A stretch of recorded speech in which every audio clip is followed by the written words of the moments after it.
Inasmuch as one doesn't have to be a good artist to be a successful 3D animator, there's no debate that having a foundation built on traditional art principles and concepts is certainly of value.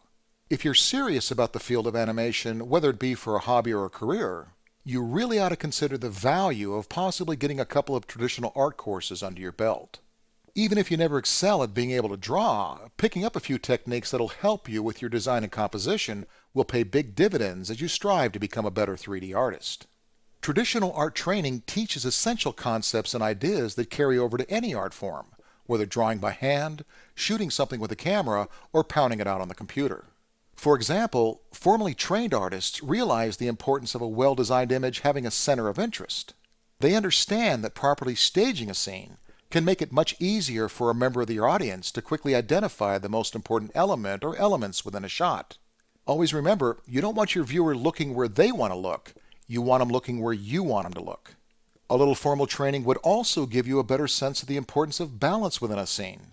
You want to make sure that you're laying things out so that no one part of the scene feels any heavier or bulkier than another area. In addition to balance, you also want to make sure that your scenes aren't too symmetrical. In other words, mix things up as far as size and proportion. It'll make things look both more realistic and believable. As will adding a little overlap. Training in composition stresses the importance of never having all your objects lined up in a pretty row. It's the overlap that you build into a scene that'll provide a little extra depth and three-dimensionality. Taking a traditional art class would also work wonders in improving one's sense of color and shadow, two of the very most important elements in creating realistic work. Formally trained artists realize that certain colors go better together, for an example, whereas other color combinations clash to the point of making an audience feel easy or a little on edge, all simply by the way those colors are blended or combined together. It's really something how that works. So that's a few things to consider in your effort to build the best scene possible, one with interest and intrigue. But don't think it stops there with only classes in art. You might also want to consider maybe some formal training in photography or film appreciation.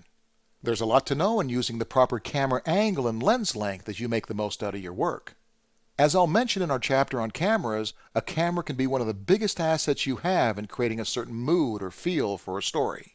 And one last thing I want to mention about studying up. I leave it for last, but it may be the most important advice I can give. Whether you do it in a class or on your own, don't watch but study the way things move, the way they react and interact with other things. What's the difference, for an example, between the way a basketball bounces and the way a bowling ball bounces, or a balloon, or a water balloon? Think about it, they're all round, but each would react a little different when coming into contact with something else, right? It's going to be your ability to accurately show that kind of stuff. That's going to be your ticket to making a ton of money and retiring while you're still young.